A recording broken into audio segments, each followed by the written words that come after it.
السلام عليكم ورحمة الله وبركاته. معاكم كابتن خالد. معانا النهارده استاذ محمد حسني. زي ما انتم شايفين دلوقتي في الاختبار بتاع الإيماع، اول اختبار معانا بنحدده معانا علشان نقدر نظبط ابعاد العربية، نقدر نظبط حساسية الدركسيون، حساسية الفرامل، في نفس الوقت ظبطة المرايات بتاعتنا، ظبطة دبرياج البنزين، فرامل، ظبطة عينينا وايدينا ورجلينا، يعني الثلاثة مع بعض، لان ده اهم تمرين عندنا. ليه؟ عشان تقدر تتحكم فيه لو انت ماشي في وسط زحمه، ماشي وسط الناس، ماشي في منطقه سكنيه، ماشي في منطقه مكسره، تعرف تتحكم في ابعاد عربيتك بالسرعه المناسبه، بالبعد المناسب اللي يدخلها ويخرجها في نفس الوقت.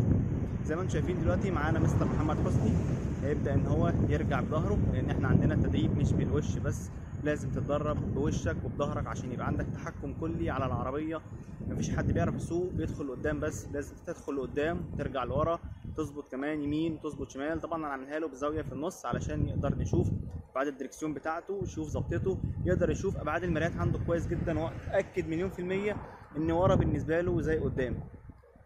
عشان احنا اكاديميه مميزه، مش بنعمل اي كلام وخلاص، بنعمل الاختبار عندنا دوت بالايماع عشان تبقى كأنك ماشي فعلا في شارع حقيقي في وسط عربيات او في عمدان او في طوب حواليك.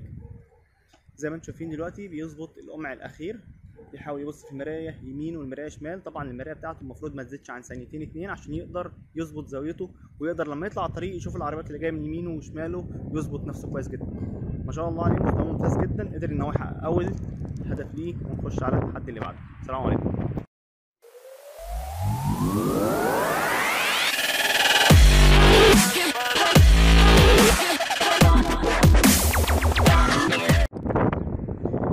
السلام عليكم ورحمة الله وبركاته. معاكم كابتن خالد. معانا النهارده مستر محمد حسني. زي ما انتم شايفين دلوقتي بنعمل اختبار التخطي. بنعمل اختبار التخطي ده ليه؟ علشان نقدر لو احنا ماشيين في حارة ضيقة وكان في ميكروباص واقف قدامنا، وفجأة الميكروباص دوت وقف، او اتوبيس عطل، او اي حد عمل لا قدر الله حادثة قدامنا، فنقدر ان احنا نطلع منه بدون ما ان احنا نرجع، ولا ان احنا نقف نوقف السكة، ولا نبقى خايفين نطلع عشان ما نخبطش العربية من الجنب، ولا نخبط في الرصيف، ولا الكلام ده كله. دلوقتي احنا بنعملها في الاتجاهين، الاتجاه اليمين والاتجاه الشمال، عشان نضمن ان هو المتدرب معانا يقدر ان هو يطلع بكل سلاسة، سواء الميكروباص كان في يمينه او في شماله. في نفس الوقت يعرف يتفادى كويس اي خبطة قدامه، يعرف يعمل مسافة التحكم بتاعته بين اللي قدامه. زي ما انتم شايفين لازم بيشوف مسافة الأمان بينه وبين القمع، اللي هو يبقى شايف القمع بالكامل قبل ما يختفي بخلاص بملي. زي ما انت تبقى ماشي في الشخص اللي قدامك، يبقى بينه وبينك مسافة التحكم اللي هي يا دوبك شايف الكاوتش بتاعه. ما شاء الله عليه، مستوى ممتاز، نتمنى له التوفيق ونخش على التحدي اللي بعده. السلام عليكم.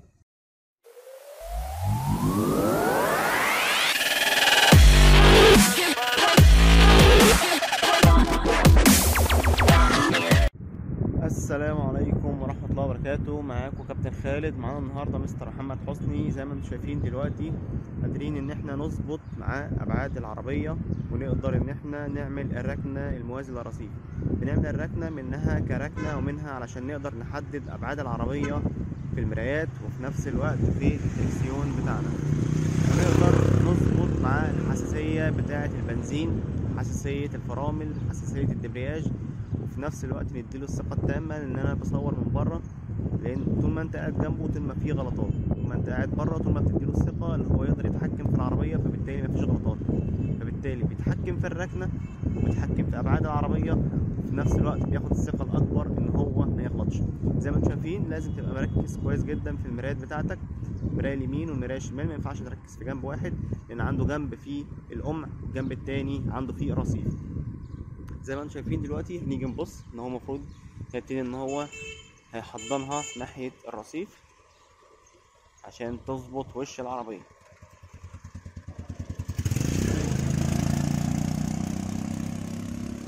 زي ما انتم شايفين ظبطها كويسة، يعني واسعة سنة بس كويسة، 100 100. نتمنى له التوفيق ونخش على التحدي اللي بعده. السلام عليكم.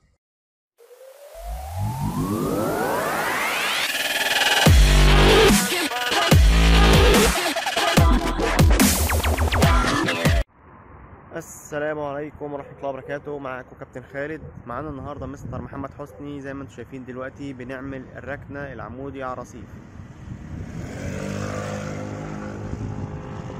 زي ما انتم شايفين لازم يبقى الواحد مركز جدا في المراية بتاعته اليمين والشمال عشان يقدر يحدد ابعاد العربية بتاعته، وعلشان يعرف يدخل العربية بكل احتراف. زي ما انتم شايفين يقدر ان هو يركز معاه في مرايته يمين وشمال عشان يعرف يدخل العربية في الاقماع.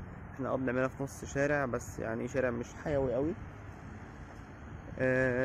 زي ما انتم شايفين هو دلوقتي بص في المراية اليمين، لقى ان القمع اليمين ظهر معاه، هيبدأ ان هو يرجع لظهره.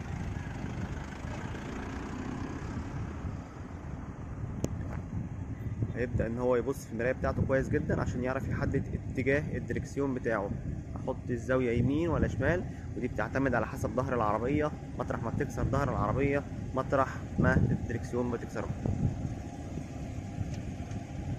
هو شايف ان الزاوية عنده يمين، اللي القمع ورا الظاهر معاه، فبالتالي محتاج ان هو يظبط الزاوية اكتر، فطلع لقدام يمين وبعدين هيبدأ يرجع خط مستقيم ويكسر براحته.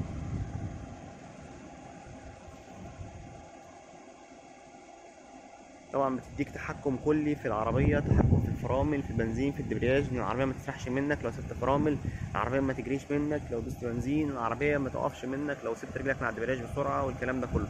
طول ما انت متحكم تحكم كلي في كل العربية طول ما انت ممتاز وبرنس. زي ما انتم شايفين ما شاء الله عليه مستواه ممتاز جدا، قدر ان هو يركنها بدون ما يخبط اي قمر. اتمنى له التوفيق ونخش على التحدي اللي بعده. السلام عليكم.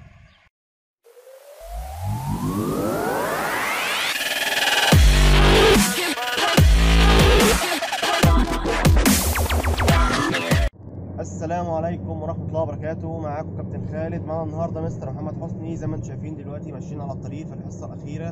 قدر ما شاء الله ان هو يتخطى كل الاختبارات معانا، وزي ما انتم شايفين دلوقتي ماشيين على سرعة 80. بيقدر يتخطى الخوف بتاعه ويتخطى كل الحواجز بتاعته بتاعت أي خوف أو أي رهبة أو أي توتر أو أي غلط يقدر يغلطه وهو ماشي على الطريق. معانا دلوقتي مستر محمد حسني هيبتدي يقول الريفيو بتاعه. اتفضل. يعني أنا ما كملتش أسبوع، 8 ساعات بالظبط. لا يعني أنا كنت زيرو أصلا. دلوقتي أنا هو على طريق سريع وجايب الرابع، لا يعني تقدم في وقت قليل سريع جدا يعني. أستاذ خالد يعني من نوع الناس اللي هو هادي جدا، وده مهم في إن أنت تبدأ إزاي تسوق. لأن أنت محتاج ثقة في النفس في الأول، حتى مع غلطاتك لازم تبقى واثق، وإن أنت يعني يبقى في ثقة كده، حتى لو غلطت مرة أو اتنين إن أنت لأ عادي تصحح غلطك ده. فهو كان صبور جدا معايا، فلا يعني أنا مكنتش متخيل إن أنا هوصل للنتيجة دي يعني. زي ما انتم شايفين اهو ما شاء الله مستواه ممتاز جدا. هيقدر ان هو يهدي علشان داخلين على الطب، وبعدين هنبدأ نخش على اتجاه كارفور ناحيته علشان نقدر ان احنا نخش في شوارع داخلية تاني. زي ما انتم شايفين هنبدأ ان احنا دلوقتي خدنا اول مطب، هناخد تاني مطب ونبدأ ان احنا نمشي على الطريق الدائري ونطلع على اتجاه كارفور. هو ساكن طبعا ورا كارفور، فنقدر ان احنا برضو نمشي في شوارع داخلية. مش كل الطرق هتبقى طرق سريعة، فبالتالي احنا هنتدرب على الحاجتين، ونتمنى له التوفيق ان شاء الله. نتمنى نشوفه عربيته في اسرع وقت ممكن، ونتمنى له الخير والتوفيق. والسلام عليكم.